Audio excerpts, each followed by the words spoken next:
When we think about modern pop music or even mainstream rock these days, there's this underlying expectation of just, well, pristine perfection. Oh, absolutely. It's engineered to be completely seamless. Right. It's built like a modern skyscraper. The glass is polished, the steel is rigid, the foundation is poured deep, and, every single angle is calculated to the millimeter. And that perfection is entirely by design. I mean, it's engineered for easy consumption. Yeah. But more than that, that pristine quality is actually designed to hide the human element. Yeah, exactly. You aren't supposed to hear the breathing or the slight hesitation of the drummer or the friction of the guitar string. You're just supposed to marvel at this shiny monolith. Right. But imagine you're walking downtown. Right. You're surrounded by these perfect, towering glass structures, and then you stumble upon a building that is intentionally wobbling. Wobbling. Yeah, like it refuses to stand perfectly straight. It leans just enough to make you feel a little bit off balance. It basically demands your attention by refusing to be perfect. Oh, I like that. It forces you to actually look at how it was built rather than just blindly walking past it. Exactly. And welcome to the deep dive. Because today we're spending our time with a band that decided perfection was actually a trap. Massive trap, yeah. We've been looking at some recent archives, specifically a really fascinating March 2026 column published by Monumental Movement Records, or MMR. And they've been spotlighting this highly unusual Japanese underground musical unit called Totsuzen Danball. Which, by the way, translates to suddenly cardboard. Suddenly cardboard. I mean, a name that immediately tells you they aren't exactly aiming for arena rock glamour. Not at all. It Yeah. sounds disposable, temporary, and just aggressively unpretentious. It really does. So they were formed by brothers Aichi and Shunji Tsutaki. And this band basically looked at the rules of music and language and just threw them completely out the window. Yeah, they really dismantled everything. And what we are going to explore today is how their radically independent, incredibly low-budget approach in the late 1970s actually predicted the exact era of digital bedroom-produced music we are living in right now. It's wild. They were absolute outliers in their time, but they turned out to be these accidental prophets of modern music production. They really were. And I want to say right up front to you listening, if you've ever felt overwhelmed by hyper-polished, perfectly packaged media, or, if you've ever felt like you don't have the quote-unquote right tools or the fancy equipment to be creative, this deep dive is going to change how you look at your own limitations. It's basically a masterclass in how constraints and imperfections can actually be your greatest asset. It really is. So, okay, let's unpack this. Before we can truly grasp how Totsuzen Danball broke the rules of music, we have to look at why they felt the need to break them in the first place. Right, the context is everything here. Exactly. So the MMR column outlines this massive cultural shift happening in Japan during the late 1970s.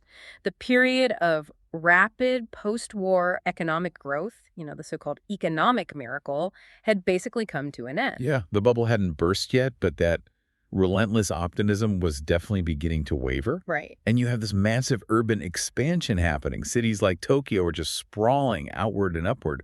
But paradoxically, as millions of people are packed closer and closer together, there is this profound sense of alienation bubbling up. It makes me think of an analogy. It's like walking out of a massive, loud, heavily branded mega mall. Oh, yeah. Everything is shiny, the lighting is perfectly even, but it's just completely impersonal. You feel totally invisible. And suddenly you just want to turn down a quiet, weird little alleyway just to catch your breath. You just want something that feels real, even if it's a little dirty. Yes. And that alleyway is a good start, but I'd say it was even more claustrophobic than that. It wasn't just about catching a breath. It was about the fact that those shiny mega malls were actively silencing the reality of daily life. Wow, okay. How so? Well, the large recording studios and these massive record companies were churning out this mass-produced pop, that was known as karaoke. And they were also making this highly standardized rock music. Right, the shiny skyscraper. Exactly. Those studios were million-dollar machines. But they were entirely out of touch with the micro-alienations, the tiny, minute discomforts of living in a concrete box in a massive city. So when Totsuzen Danball forms in 1977, they aren't just making weird music for the sake of being weird. No, not at all. It's a direct reaction against that shiny machine. They wanted to express feelings that a pristine studio simply couldn't translate. Precisely. I mean, think about it. If you feel fractured and isolated, a perfectly polished pop song isn't going to represent your reality. You need a medium that reflects the actual grit of your life. But that creates a massive logistical problem, doesn't it? If the massive studios are locking you out, or, well, if you're actively rejecting them, you have to build your own door. You have to find a new way in. And that is what drives the Sutaki brothers toward the unsung hero of this entire movement, which is the humble cassette tape. Oh, the cassette tape. By 1978, Totsuzen Danball began their DIY recording process using cassettes. And we really need to picture this scene. Okay, paint the picture for us. They are in a cramped living space. Where? They don't have soundproofing. They don't have fancy mixing boards. Yeah. They basically just have a dual tape deck, and they are hitting record. And cassettes were cheap. They were incredibly easy to copy, which allowed for this entirely self-sustaining small-scale production. Yeah, anyone could do it. But I'm trying to put myself in the shoes of a music fan in 1978. Okay. If someone hands me a cassette that sounds like it was recorded inside a tin can with, like, tape hiss drowning out half the instrumentation, I'm probably going to think their stereo's broken, or I'm just going to throw it away. Right, it's a harsh listening experience at first. So how did they convince anyone this was intentional art and not just complete incompetence? Well, what's fascinating here is that they didn't try to hide the incompetence, so to speak. They leaned into it. They embraced the hiss. Exactly. The rough recording wasn't viewed by the band as a technical failure. It was a complete shift in consciousness. Yes, the sound was raw and filled with noise, but that noise proved a point. It was almost like a proof of concept. That's exactly what it was. It proved that you don't need $1 million facility to make music. The limitation, the tape hiss, the terrible acoustics, it wasn't a barrier keeping them out of the industry. It became the exact texture that gave their music its unique identity. Wow. By leaving the noise in, they were saying, this is real. This is happening right now in a room just like yours. That is incredibly empowering. Yeah. And it completely changes the relationship between the artist and the listener. It democratizes it. Yeah. By 1980, they were distributing their own work independently. They turned music from a mass-produced commodity that you buy in a sterile chain store into this intimate, hand-to-hand form of expression. Right. When you got a Totsuzen Danball tape, you knew a human being sat in their living room and actually copied it for you. They completely bypassed the industrial gatekeepers. But as revolutionary as that was, changing the distribution method was really only the beginning. Just the tip of the iceberg, yeah. Right, because that DIY cassette approach introduced a new problem. If you're recording in your living room, you don't exactly have a massive drum kit to keep time. Definitely not. You get evicted immediately. Exactly. So they had to invent a completely new way to create a rhythm. And here's where it gets really interesting. They didn't just change how music was recorded.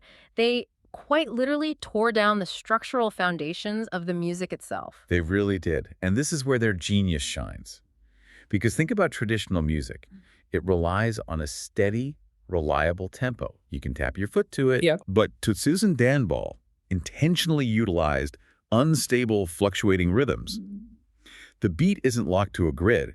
It subtly moves back and forth. It's like listening to an analog clock that is ticking just slightly off beat. It completely distorts your sense of time. That's a great way to put it. The MMR column actually includes this brilliant conceptual diagram to explain how they achieved this. Oh, right, the diagram. Let's talk about that. Yeah, it maps out their method step by step. It starts with everyday language, which goes through a process of fragmentation. Okay. Then comes repetition, which inevitably leads to deviation. That deviation creates fluctuation, and the ultimate result is a nonlinear structure. Okay, we definitely need to walk through that because that is a dense diagram. It is, yeah. Let's start with fragmentation and repetition. If they don't have digital samplers in 1978, how are they looping these fragmented phrases? They are physically playing them, and that is the key here. They were executing a rougher, much more intuitive take on what we call minimal music. Okay, minimal music. Right. Minimal music usually involves taking a very tiny musical phrase, like a motif, and repeating it over and over again. But when a human plays a loop repeatedly, they can't do it perfectly like a computer. Ah, human error enters the chat. Exactly. There are micro changes, slight deviations with each and every loop. Maybe a guitar string is plucked a millimeter harder. Maybe the pause between notes is a fraction of a second longer. So it's like a record player where the needle is skipping, but it's skipping into a slightly different groove every single time. It never quite lands in the same spot twice. Yes, that's a perfect way to picture it. And that constant deviation creates the fluctuation. The rhythm feels like it's breathing or, swaying. That sounds almost disorienting. It is. And the psychological effect of this on the listener is profound. If a beat is perfectly steady, your brain categorizes it as safe, and you can just ignore it. You can wash the dishes while it plays in the background. But if the beat is always slightly shifting, your brain has to constantly adjust. It's anticipating a beat that arrives just a fraction of a second late. Right. It forces the listener to actively pay attention. It makes you a participant in the listening experience. You're forced to navigate the unstable structure right alongside the musicians. It's almost confrontational, but in a deeply intellectual, quiet way. You can't just consume it, you have to experience it. Exactly. And having dismantled the traditional beat, the band then turned their sights on the absolute last pillar of conventional music, which is the vocals. Oh, this is my favorite part. Because if you're going to deconstruct the rhythm into a swaying, fluctuating loop, you can't just sing a standard verse-chorus pop song over the top of it. It would completely clash. It would sound ridiculous. Yeah. So they stripped their lyrics of clear meaning. No meaning at all. None. There's no narrative story. There's no heartbreak, no teenage rebellion. They took everyday words and fragments and used them strictly as sounds. The lyrics weren't tools for communication anymore. They were something to feel rather than understand. So what does this all mean for the listener? I mean, they basically turned the Japanese dictionary into a drum kit. They really did. But if you take away the actual meaning of the words, what are you left holding on to? Well, if we connect this to the bigger picture, weakening the semantic function of language actually heightens the absolute purity of the sound itself. And this is where the specific mechanics of the Japanese language become incredibly important. Okay, let's get into the mechanics. Think about English-centric rock and roll. Mm-hmm. English is a stress-timed language. Right, it has a natural swing to it. We punch certain syllables, like da-dee-yum, da-dee-yum, da. Exactly. The rhythm of English rock is built on those heavy, stressed syllables. But Japanese doesn't work like that. Japanese is largely mora-timed. Okay, explain more time for us. How does that translate physically when you're speaking? So a mora is a unit of sound. In Japanese, generally speaking, each syllable or each mora takes up the exact same amount of time to pronounce. It doesn't have that heavy da-dee-yum stress. Okay. It's more like a steady drip of water. Each drop is equally spaced and equally weighted. Wow. So when they stripped the meaning away from the words, they weren't left with a swinging, groovy cadence. They were left with this perfectly evenly spaced percussion of syllables. Yes. They realized that if you try to force Japanese words into an American or British rock and roll rhythm, it always sounds a bit unnatural. Right, it's fighting the natural language. Exactly. So rather than fighting their native tongue, Totsuzen Danball used the natural flow of the Japanese language itself to generate their rhythm. They were playing the language like a metronome. Yeah. The result was these often monotonous melodies that were entirely driven by the movement of the words. The Japanese language became their rhythm generator. That is wild. As a listener, you aren't holding on to a story. You are holding on to the raw, physical texture of the syllables hitting your ear. They took the very tool we use to communicate logically and turned it into an abstract instrument. That is just brilliant. It really is. But as you can imagine, this extreme refusal to fit into any existing boxes, to have fluctuating beats and meaningless lyrics recorded on noisy cassettes in a living room, it made them a total anomaly. Oh, they were absolute outcasts. Remember, in the late 70s and early 80s, punk and new wave were sweeping the globe, and Japan had a massive scene for both. Right. But Totsuzen Danball refused to neatly fit into those rising genres either. They had some post-punk elements, sure, but they weren't interested in replicating that style. The MMR column actually mentions that they relativized the very concept of genre. Which sounds incredibly academic. It does, but really it's a brilliant survival tactic. They realized that if you refuse to play by the rules of punk or the rules of new wave, people can't judge you against those bands. Right. You're not a bad punk band if you aren't playing punk. Exactly. You essentially force the listener to judge the music entirely on its own bizarre terms. By not belonging to a genre, they didn't have to follow any of the established rules. It granted them absolute creative freedom.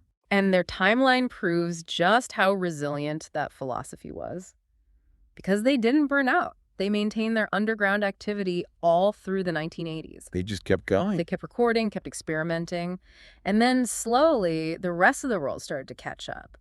They began seeing a reevaluation in the 1990s, and then saw a massive surge of re-releases and critical mentions from the 2000s onward. Which raises an important question, doesn't it?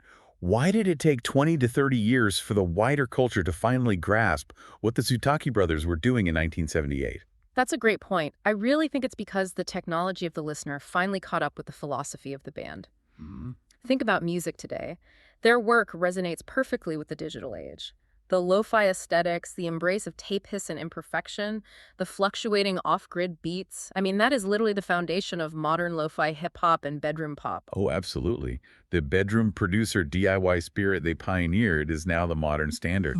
Exactly. Anybody sitting in their bedroom today with a laptop and a cheap microphone understands exactly what Totsuzen Danball was doing with a dual cassette deck half a century ago. They didn't achieve massive commercial success in their prime, but their legacy is so much deeper and more structural than record sales. Yeah, they changed the DNA of it. Right.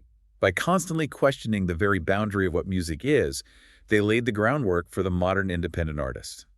They proved that a lack of resources is not a lack of potential. In fact, the constraint itself is the crucible for originality. It is the ultimate irony and honestly the ultimate triumph. For sure. The very experiments that made them total outcasts, the noise, the DIY living room recordings, the complete disregard for genre, the stripping of language, those are the exact standards of the modern music scene today. They didn't just break the rules, they wrote the rule book for an era that didn't even exist yet. Well said. While everyone else in the 1970s was obsessed with polishing the glass on their musical skyscrapers, Totsuzen Danball was perfectly happy building their leaning, wobbling structure in the alleyway. Yeah. And it turns out their building is the one that actually lasted. Which brings us full circle. Totsuzen Danball's greatest legacy wasn't just a specific hit album, it was their relentless questioning of established boundaries.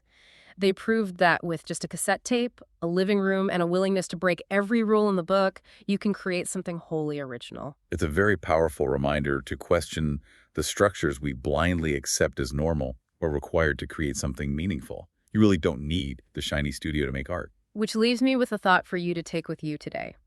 Think about the noise or the seemingly frustrating limitations in your own life right now, whether that's in your work, your hobbies, or your daily routines.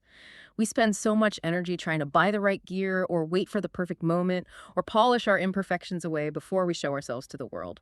But what if you stopped trying to polish those imperfections away? What if you leaned into them? Exactly. What if those exact constraints, the tape hiss of your life, the things making your building lean a little bit, are actually the exact raw materials you need to create your own entirely new genre?